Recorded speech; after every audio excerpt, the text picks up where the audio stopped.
Giungendo da Corso Portanuova si passa dalla Porta dell'Orologio.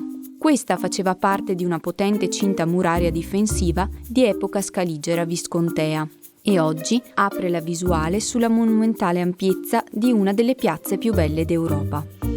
Subito a destra si impone la Gran Guardia settecentesca. È il palazzo più grande della città, sede di importanti esposizioni e congressi. Lo stile è tardo rinascimentale. Fu iniziato infatti nel 1610 e terminato ben 2 secoli più tardi.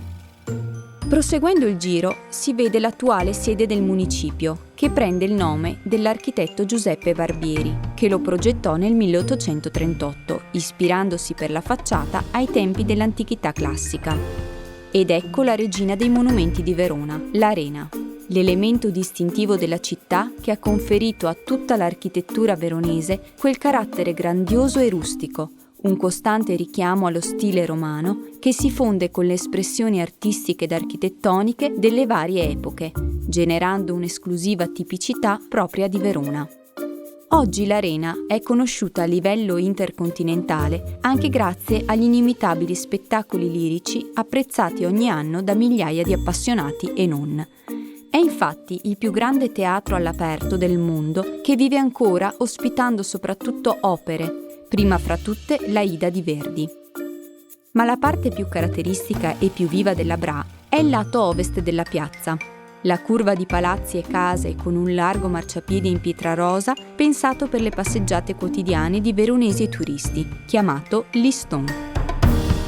Sotto i portici, i negozi, ristoranti e caffè ospitano i passanti per piacevoli momenti di ristoro.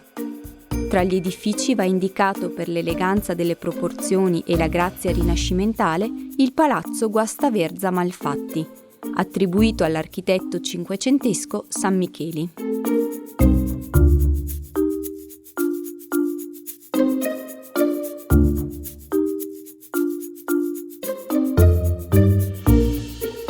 Infine, tornando all'inizio del giro, a destra della Porta dell'Orologio, si trova il Museo Lapidario Maffeiano, nel quale è conservata la collezione di rilievi e marmi commemorativi d'epoca greca, etrusca e romana.